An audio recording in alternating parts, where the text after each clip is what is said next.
Tu bois, tu meurs. Tu ne bois pas, tu mourras. Tu bois, tu meurs. Tu ne bois pas, tu meurs.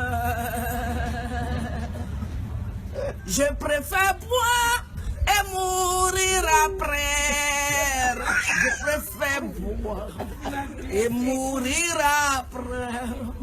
Je préfère boire et mourir après. Je préfère boire et mourir en paix. Pardon, donne-nous une voix de ça.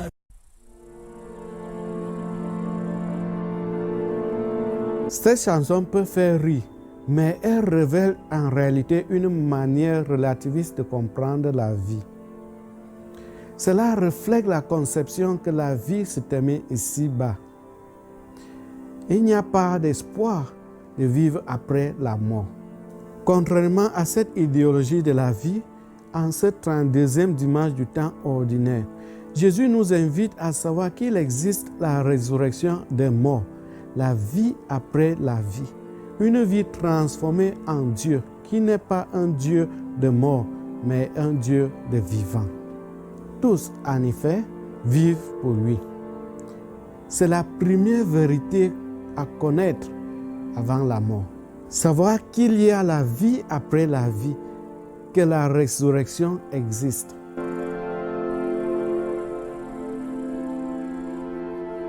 Cependant, la connaissance ne suffit pas. En répondant aux Sadducéens, Jésus nous appelle à croire en la résurrection. Croire dépasse le simple savoir. Les Sadducéens savaient mais ne croyaient pas. Notre croyance en la résurrection est fondamentale pour notre foi chrétienne. Et si Christ n'est pas ressuscité, notre prédication est donc vaine, de même que votre foi, dit Saint Paul.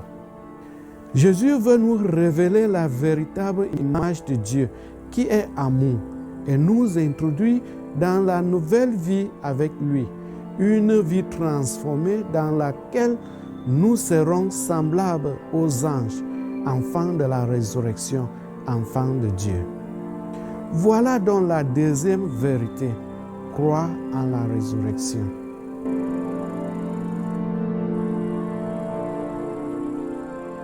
Sans l'assimilation de ces vérités chrétiennes, nous pourrions être incapables de surmonter l'adversité dans la vie et de témoigner de l'Évangile.